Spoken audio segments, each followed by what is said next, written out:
Hello, viewers, and good day. My name is Jessica Edmund. I'm the president of Arising Authors Initiative, a platform that has helped so many to turn their story into book and affect lives in the local community and globally at large. I want to welcome you to today's episode of Endless Possibility Talk Show, a show where everything and anything is possible. As I always said, including your own thing. This show is being powered by Women of the World, a community of women that has helped so many women and many people in general to see themselves in other people's stories.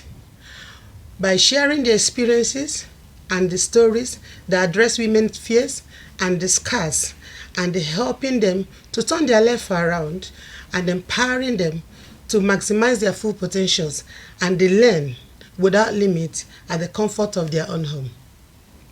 Today on this show, I'm here with my lovely sister, Nisha, who will be going through her own past experience and sharing wisdoms and things that she learned out of life and how God has helped her to come this far. Also, another woman, great woman at the well, Michelle. I would like Nisha, please introduce yourself to the viewers and say hello. Hello and warm welcome, warm blessings to each and every one of you. My name is Nisha ZALA. I'm Indian by birth and who I am, but my journey, should I go into question one? No, just to tell them, that you're happy to be here. I'm happy to be here. Exactly, I'm happy to share your story. Share my story, and I feel very honoured and humbled that I've been given this space and this time and place to be able to offer words from the divine and to be able to share that. And I hope this inspires you to, break through walls. Really impact your life and really be inspired by what I'm about to share with you all. Thank you. Michelle, do you want to say hi? Hi, welcome viewers. Yeah. I'm here again and I will always. be I'm talking to Nisha as well, so it's lovely to be with you guys again and I'm looking forward to what God's got with this show today. Thank you, ladies, and I'm happy to have you. It's indeed a privilege to have you on the show today. Thank you. Yes, Nisha, just like you said, you experienced lack of love from your parents and even from your family members in general, and this issue of lack of love drove you into going out to seeking for love into wrong hands and into gang and doing stuff that you don't want normally wouldn't. Could you please share a little bit of your childhood and your growing up, your experience, with us? Absolutely. So I am originally from Essex and I come from a town called Romford. And I grew up in the 80s. When I grew up in a predominantly white area. So, as you can imagine, being an ethnic skin and having an identity that was of ethnic origin, I was kind of doomed to start my development years as I was growing up in a predominantly white area where ethnic people hadn't got a voice. They were a minority and they were absolutely disregarded as a citizen in the area I grew up in, and therefore I experienced childhood bullying, racial bullying at a very early age. Wow. And how comes that you just a little bit digress, then how did you start having change, or how did you start what was your feeling, well, growing up relationships with other people in general? Growing up, I was by birth I was a Hindu, and today is India Independence Day. It's 74 years of India's independence. So hello and welcome to my brothers and sisters in India and all over the world. But growing up as a Hindu and learning a culture where I was defined in one identity as culture. Yes, the culture. I mean, I would classify myself as an Indian. That identity hasn't gone, but by having this confusion of going to school, being amongst people in a school where you're singing hymns, you're now given a different identity, a different way of doing something, and then you're going home. I'm eating Indian food, curries, and I'm listening to Bollywood or watching Bollywood movies, and I'm dressing in Indian vibrant clothes, and so there was a mix of identities, and that's where the confusion came from. Yeah, yes. Absolutely. And that's, if I may say, that's where the enemy most of the time get our youths red-handed and put them in the bag, in that level of confusion where, coming from a Hindu background, at home you pray Hindu way, and go to maybe school, I don't know, whatever, you're meant to sing hymns, which your parents don't talk about, you don't know, and you start battling with identity crisis. You don't know where you belong, and most of the time, if parents are not careful, that is the loophole for the enemy to come, and to some point they will just dribble the baby or the child, and they will lose it all. And before you know it, it takes grace of God for these children to come back. At what point did you start experiencing change?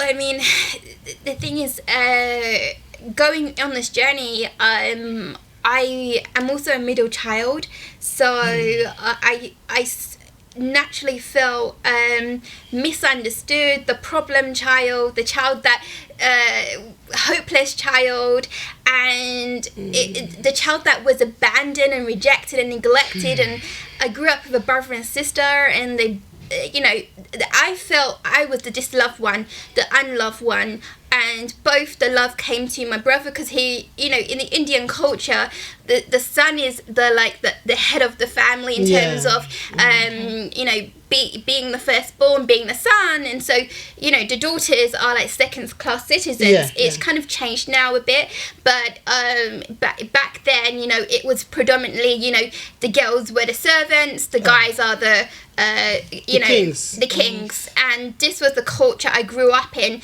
And I even going to my aunt's house, all the men would be around the table, and you'd have to serve them. You'd have to go and help the women to wash up, and I was young at that time, so a lot you're conditioned very early on. This is who you have to be, this is what you have to do, and this is how you have to serve, and so it was all a control environment. I felt disconnected.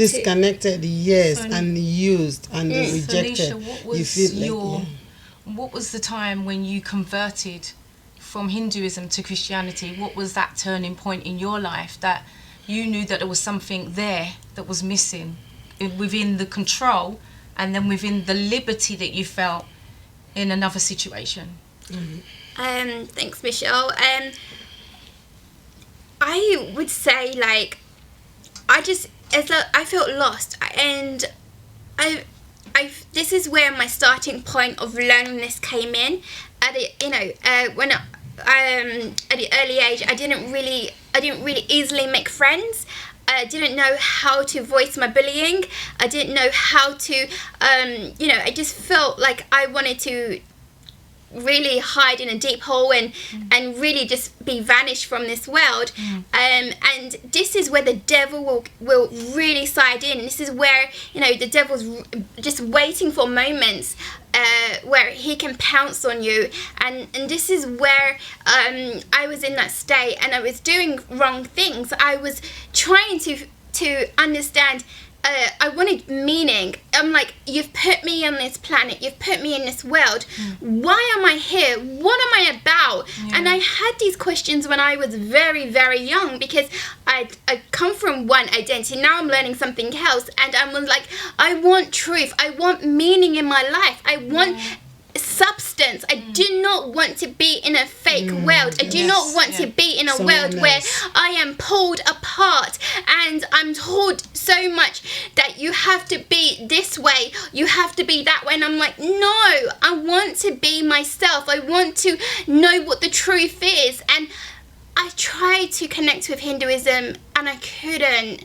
And I was 7 years old, sitting in a video room at school, and I'm watching Jesus' story, and that was my turning point. That was the point where I was like, who is this man? He seems to be a great man. I just got hooked. I was like, who is, and that's where my turning point was. Although, even when throughout the journey of my life, up until a few years ago, and I was still trying to understand what life's about. Why am I here? And the more that you get the relationship, the more that you go deeper in who you are, the answers will be revealed to you. That's fine. Oh, thank you, Nisha. Your story is so touching. And yes, and when you go to school, did you have opportunity to connect with people who maybe teach you about Jesus? How did you come to grow? Maybe from teacher, from friends that directed about who Christ is all about.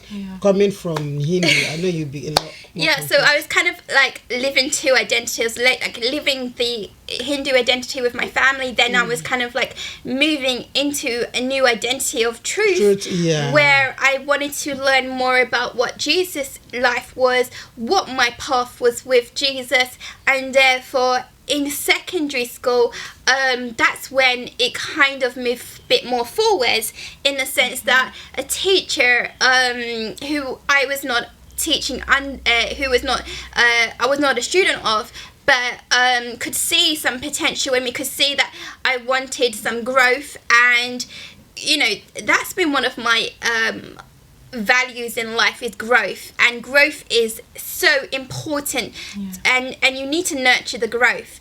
And so I decided, she gave me a book, my first Christian book, and she said, come to this church, and it was a gospel church, people singing. I'm like, this was a bit crazy for me, because this is all very new experience, there's people singing and throwing hands around, and I'm like, and then there was I don't know if it was that one or another couple times where I was called to the front, and in church you were called to the front if you want blessings. And so I was like, okay, I don't know what's going on, but something's calling me to the front, and that was I remember that time really powerfully.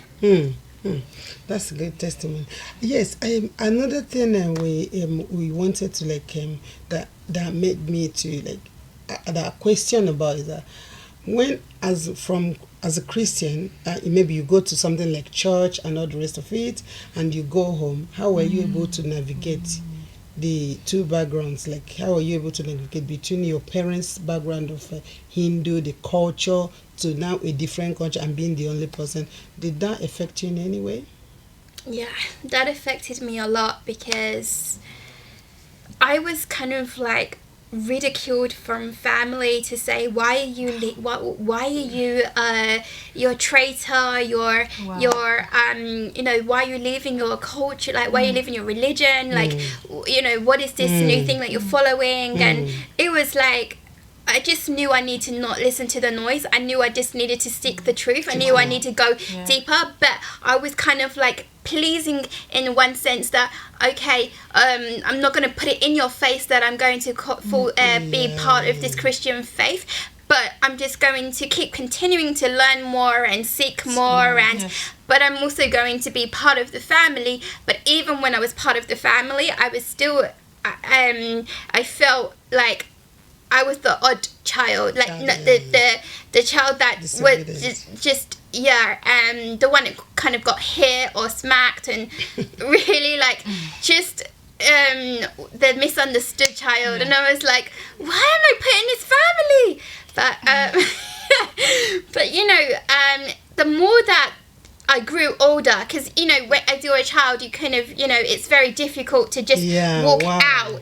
So it's like you kind of treading this way, but slowly you're kind of like still part of this, you know, this kind of and one thing that I really didn't understand, and this is what God, you know, Jesus teaches us, is that when we have periods, and we're on our period right now, that we are clean. But in Hinduism, it teaches us that we are dirty. And I was like, that can't be the truth. Why are girls dirty when they're having periods? And I'm like, that's something. And you can't even wash your hair on a Wednesday because you give your brother bad luck. And I'm like, all these rituals that I have to do in Hinduism, and just to be a Hindu, I was like, this isn't the truth. I need to find the truth. Therefore, that was kind of like, the more that I seeked Jesus, the more that I was like, this is the truth. I felt liberated. Yes. Yeah, it's important for me to highlight here, this is her personal experience. This is her personal story. Is not against Hindu, and neither is it telling anybody that their religion is bad. She's just trying to say her own experience, how she was feeling, and she's not discriminating against any religion. And also, we are charity. We are here for you. You are not introducing church to you, but she is just telling that this is how she was feeling as a teenager, being used to serve the boys, feeling worthless, feeling rejected, feeling that she's nothing good but just to serve her brothers. Whereas there's a lot she was made for. She couldn't begin to like put the puzzles together until she began to know the truth that God made her for a purpose and a reason, and she also is clean, that we all living by grace. We are work in progress. No one is perfect, but we are all perfect in Christ. There's nothing wrong with her, that she shouldn't just keep all these rituals of or societal ways of doing it for her to actually make an impact. And from that time, she become to feel, she have this, be empowered to fulfill her destiny, to know what God made her to be, and begin to pursue her dream. Which brought me to the next question. What is your ministry all about? Which brings me to the next question. Thank you, Jessica. What's your ministry all about? Yes. Thank you, Jessica. What do you do? Because I know that in the community as well, you do one or two things, even as a woman of the world. So what do you do? How do you channel your calling to affect life? Sorry. Having come from a broken place, my ministry is all about empowering people, empowering men, empowering women, and giving them a voice, because there is so many times when people are in fear to voice who they are, to voice how they are feeling, to voice what they are, how they can get from one place to the next place. And my ministry is all about empowering people, giving the person personal leadership skills, tools, stepping them into a place where they feel loved and they feel belonged. They don't have to seek love from wrong places, which I did, from men or from circumstances. They can actually feel love from the divine. And this is the truth. This is all my ministry is about, is giving empowerment, giving love, giving you a purpose and a meaning of who you are as a identity with the Lord. Your true identity, who you are. This is a great ministry. I can testify, having met you and having you as part of a Women of the World team, I can testify you are incredible. And how has your life been affected before you go to give life to others? How has Women of the World impacted your life to impact your ministry? Thank you, Jessica.